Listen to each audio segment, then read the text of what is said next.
কি এক জ্বালা হয়েছে বলেন তো। আগে বিকাল হলে চিন্তা করতে হতো নিজেরা কি খাবো, এখন বিকাল হলে চিন্তা করতে হয় শ্বশুর আব্বা কি খাবেন। তিনি তো আবার সবকিছু খান না, ওনার জন্য যা করতে হয় চিন্তা ভাবনা করেই করতে হয়। সো হ্যালো এভরিওয়ান, আসসালামু আলাইকুম। কেমন আছেন আপনারা সবাই? আশা করছি সবাই অনেক অনেক ভালো আছেন। আলহামদুলিল্লাহ আমরাও ভালো আছি। চলে আসলাম আমার আরো একটি ব্লগ ভিডিও নিয়ে। আজকের ভিডিওটি একেবারে বিকাল থেকে শুরু করেছি। কয়েকদিন আগেই দেখা যেত বিকাল হলে চিন্তা করতে হতো নিজেরা কি খাবো, এখন বিকাল হলে চিন্তা করতে হয় শ্বশুর আব্বা কি খাবেন। তিনি তো সবকিছু খায় না, তো ওনার জন্য যা করতে হয় একটু চিন্তা ভাবনা করেই করতে হয়। আব্বার জন্য আবার একটু নরম জিনিস হলে ভালো হয়, তার জন্য খেতে সহজ হয়ে যায় আর কি।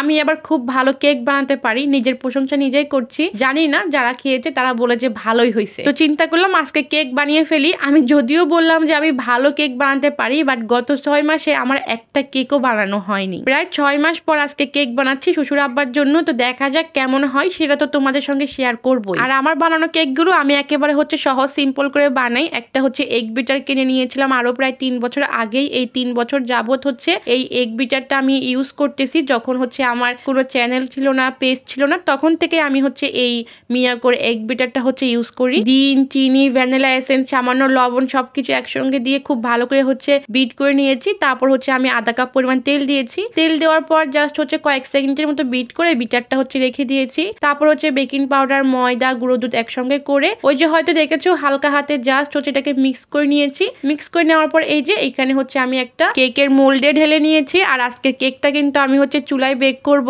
আমি আমার প্রত্যেকটা কেকই চুলায় বেক করি, কারণ আমার কাছে কোনো ওভেন নেই। আর কাজের কথা কি বলবো, এখন তো আমার কাজ শেষই হয় না। আমি প্রথমেই পরোটা বানাবো কালকের জন্য। পরোটার ডোটা ভালো করে মথে রেখে দিয়েছিলাম। আর এখন দেখো কেকটা বানিয়ে চুলায় বসিয়ে এখন পরোটাগুলো বেলে নিচ্ছি।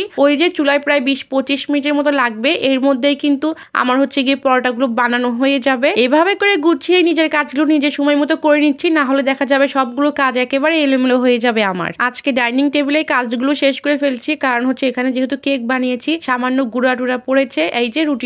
পরোটাটা বানানো শেষে একবারে টেবিলটা পরিষ্কার করে নিব, তাহলে কাজগুলো একেবারে শেষ হয়ে যাবে। আর এখন যেহেতু বাসায় মেহমান আছে, যার কারণে দেখা যাচ্ছে আমার প্রতিদিন রুটি পরোটা যে কোনো একটা না একটা বানাতেই হচ্ছে। আর সব থেকে মজার কথা আমি যখনই রুটি বা পরোটার রেসিপি শেয়ার করি, রেসিপি তো শেয়ার করি না, জাস্ট বানানোটা দেখাই। অনেকেই বলে যে আপু তোমার রুটি পরোটাগুলো অনেক সুন্দর হয়, রেসিপি চাই। সত্যি কথা বলতে এই রেসিপিটা আমি অনেকবার শেয়ার করেছি, হয়তোবা আমি আমার ভিডিওতে অনেকবার বলেছি, আপনারা হয়তো খেয়াল করেননি। আপনারা যদি আমার পেজে একটুখানি ঘাটাঘাটি করেন তাহলে পেয়ে যাবেন। আর পরোটাগুলো বানানো শেষে আমি কিন্তু ফ্রিজে রেখে দিয়েছি। আর তোমাদেরকে দেখিয়ে দিচ্ছি আমার কেকটা কেমন হয়েছে।